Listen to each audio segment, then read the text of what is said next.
In Taichung County's Wushikeng, in a deep valley surrounded by mountain peaks that stretch up into the clouds, a baby black bear, Xiaoniu, was born. The birth symbolized the successful breeding of Taiwan black bears. It also shed light on the conservation of the Taiwan black bear.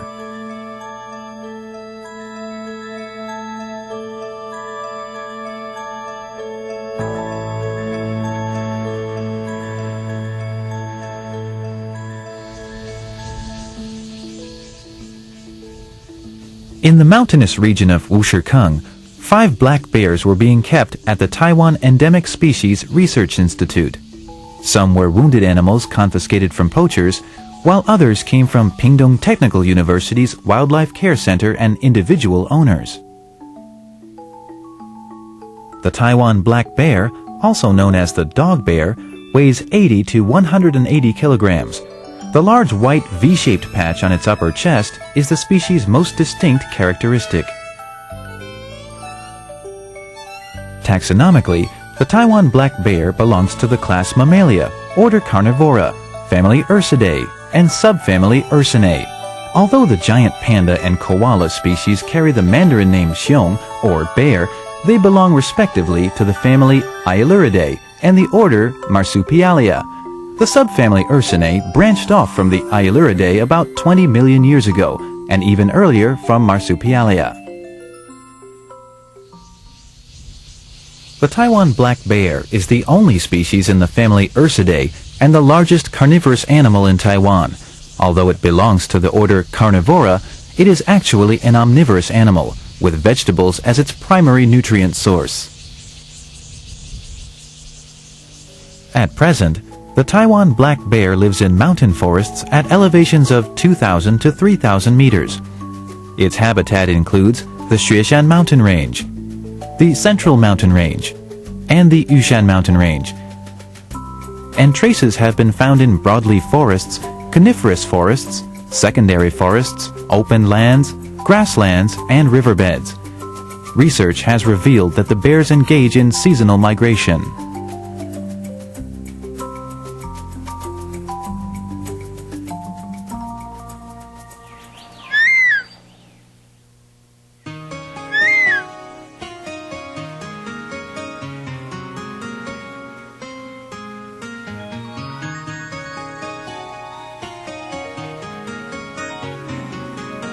Recently, due to illegal hunting and habitat destruction, the distribution range of Taiwan black bears has been dramatically reduced. The remaining wild population is estimated at only a few hundred.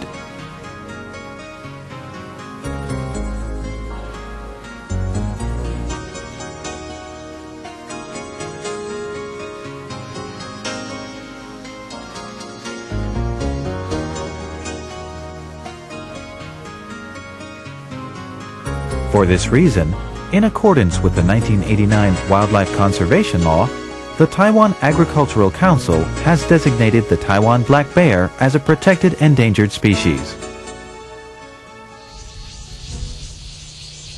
In March 1994, a ranger at Xueba National Park confiscated a juvenile female Taiwan black bear from a poacher and brought it to the Taiwan Endemic Species Research Institute.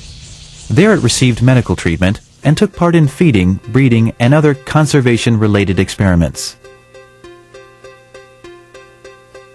Since 1995, the Taiwan Endemic Species Research Institute has expanded its rearing facility to accommodate the Taiwan black bear. It now provides a greater space for the bear's basic requirements, plus sleeping quarters, a wood bed, tires, and a water pool to enrich the living environment.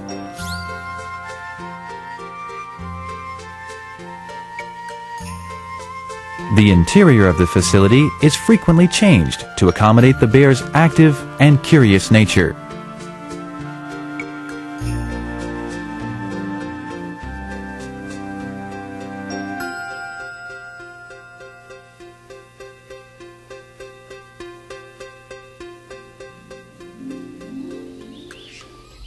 In 1999, the Taiwan Endemic Species Research Institute borrowed a mature male Taiwan black bear from Kaohsiung's Shoshan Zoo to mate with the female bear kept at the institute. Although the mating experiment wasn't successful, it was found that Taiwan black bears experienced the phenomenon of false pregnancy.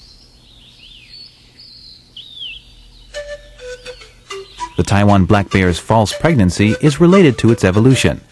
Though the female is not pregnant, she still ovulates, forming the corpus luteum in her ovary and thus inducing a physiological condition similar to that of a pregnant female. This is an ancient reproductive strategy that still occurs in female black bears today.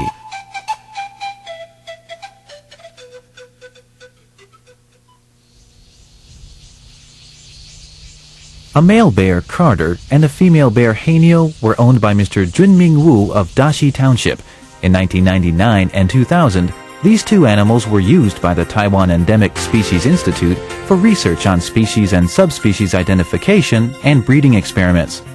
In the spring of 2001, Mr. Wu found that Carter and Hanyo displayed mating behaviors. To observe and record Hanyo's post-mating behavior and physiology, the two bears were sent to the institute. Upon arrival, Carter was 14 years old and 120 kilograms, while Hanyo was 10 years old and 100 kilograms. Although Hanyo had mated, it was uncertain by examining her external features alone whether she was pregnant. Researchers at the institute ran blood and fecal tests to determine her hormone levels. It was difficult, however, to administer an effective pregnancy test at this early stage.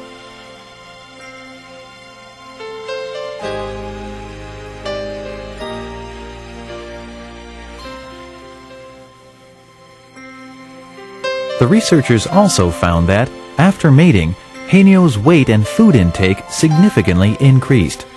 5 to 6 months later, Hanyo's progesterone levels also rose dramatically. Even so, the researchers still couldn't be sure if she was pregnant or having a false pregnancy. It has been reported that in the temperate zone, black bears, which hibernate in winter and mate in spring and summer, undergo a phenomenon called delayed implantation.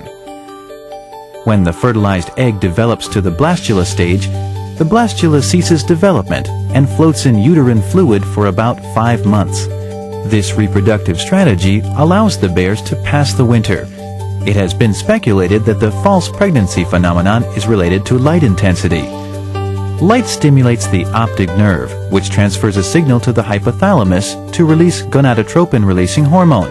This then stimulates the pituitary gland to secrete gonadotropin, which induces formation of corpus luteum in the ovary and secretion of progesterone.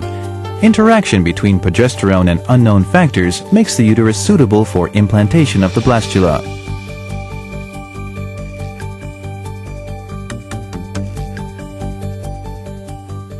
Although Taiwan black bears in the subtropical zone don't hibernate in winter, researchers at the Taiwan Endemic Species Research Institute have found that they do exhibit a delayed implantation phenomenon like that of their relatives in the temperate zone. Later on, Hanyo became lethargic and slow to respond. She sat or lay idly most of the time, occasionally scratching herself or licking her breasts.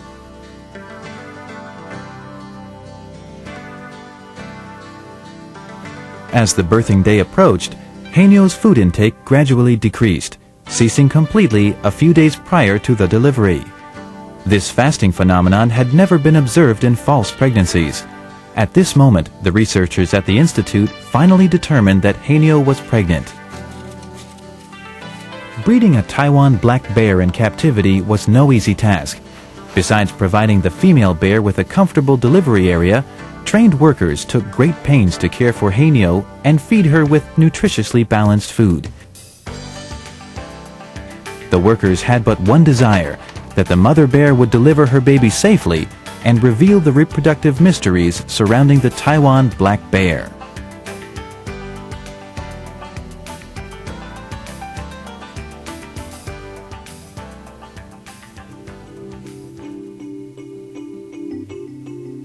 Amid high expectations, Hanyo bore her baby in the night on the 4th of November 2001. During a painful labor, she writhed and twisted for about 10 minutes. At the time of delivery, Hanyo turned her head toward her tail and gently licked the head of the half-delivered baby.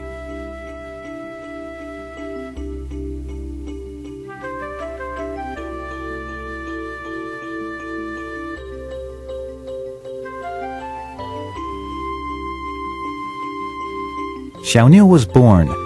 The mother Haniu cut the umbilical cord, ate the placenta, and licked up all the fluid and blood remaining on the floor. These post-delivery behaviors were to protect the baby Xiaoniu against predators who might enter the den after detecting their smell.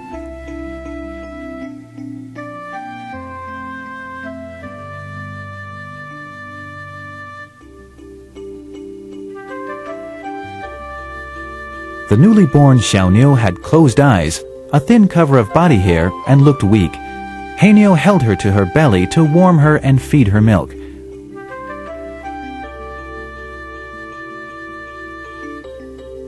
When Xiaoniu could not feed properly, Haniu would gently nudge her so she could finish feeding in comfort.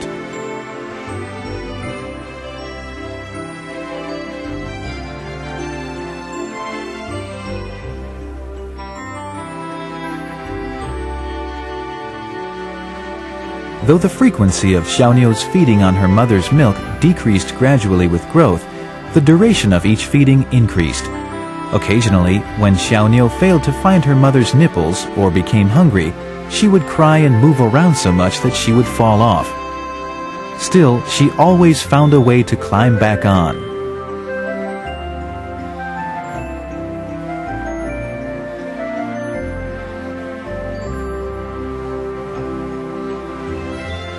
At this point, Xiaoniu would shiver with cold when Haniu left her temporarily. The baby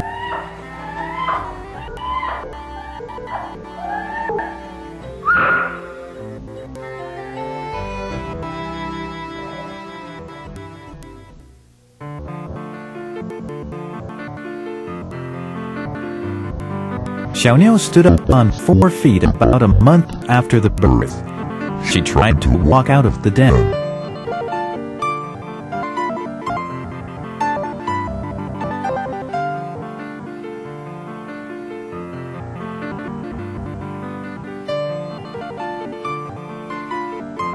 Xiaoniu gradually grew up.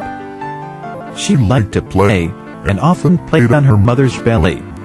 Through play, she learned how to live and defend herself.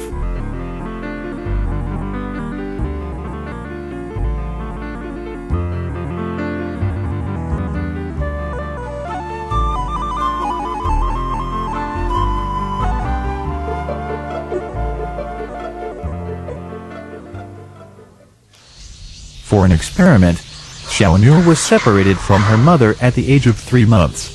She was 1.7 kilograms. Although Xiaoniu was small, because she had spent time with her mother, and due to her own instinct, she already knew how to defend herself against man and how to resist capture.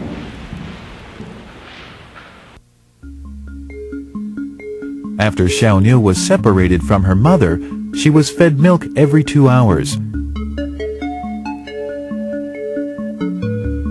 After feeding, she knew how to sleep under the thermolight to keep warm.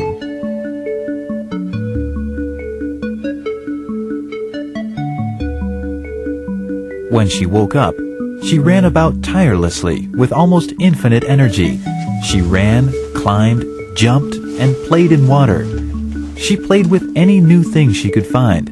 When she found something new, she would have great fun with it and played with it again and again. She was a typical curious baby.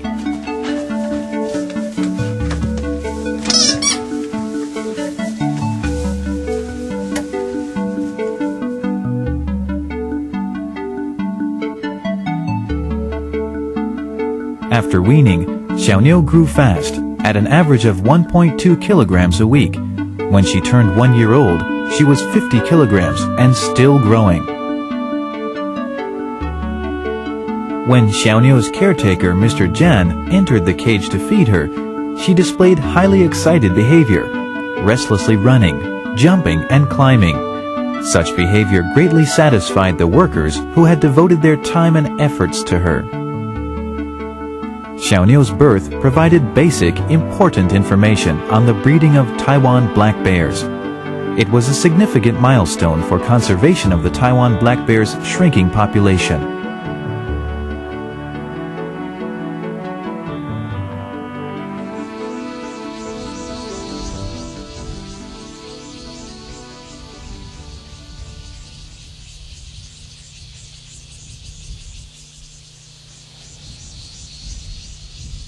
According to the researchers conducting this breeding project, after conception, a female bear becomes highly sensitive and can detect any disturbance, even one several hundred meters away. Therefore, a month before Haenyo delivered the baby, she was under continuous surveillance, and any human disturbance was prohibited. Construction sites nearby were asked to stop work to reduce disturbances to a minimum. The above precautions were taken to protect Haenyo's fasting behavior and prevent stress that might have caused implantation failure or death of the embryo. Thus, reducing disturbances was one of the important factors affecting the success of this Taiwan black bear breeding experiment.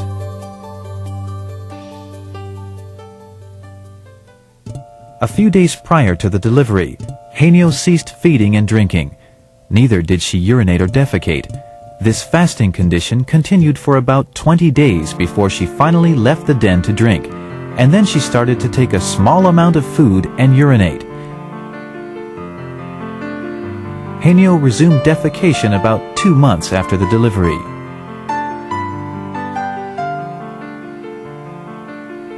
Hibernating black bears do not feed, drink, urinate, or defecate.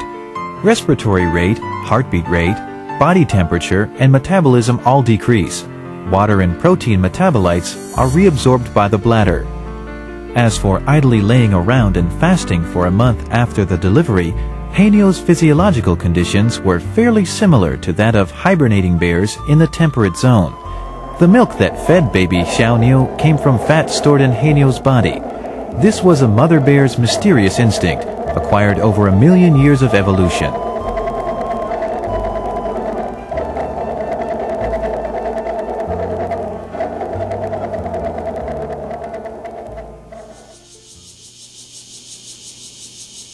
Xiaonyo gradually grew up, and her mother Haenyo went into the next mating cycle. In March 2002, Carter and Haenyo were again paired, and began the next Taiwan black bear breeding experiment.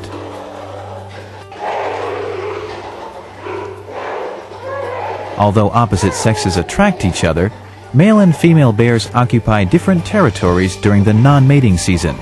In the wild, male and female bears lead a solitary life at this time. Even when they meet at the feeding ground, they will ignore each other. When two unfamiliar male and female bears are put together in a cage, they fight with a terrifying battle cry. It takes about 5 minutes for the fight to stop, after which both sides calm down.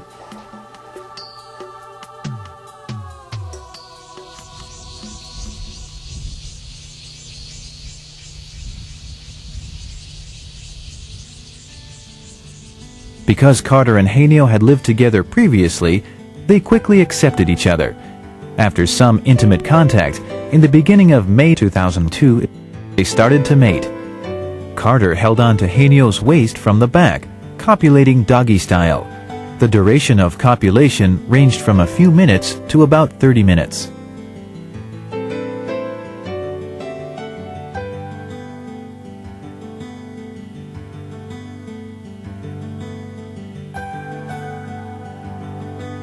The successful experiment involving the birth and growth of Xiaonyo was an important milestone for conservation of the Taiwan black bear's shrinking population. The new breeding experiment on Carter and Haenyo has raised new hopes in the area of Taiwan black bear research.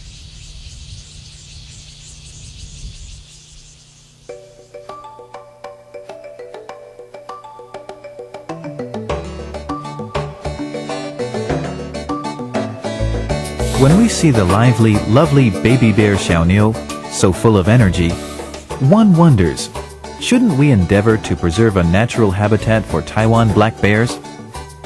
Breeding black bears is difficult.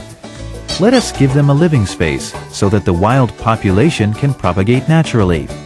Let us not disturb or destroy their habitat, but instead allow them to live and breed in peace. Only then can we people coexist harmoniously with the Taiwan black bear on this beautiful island, Formosa.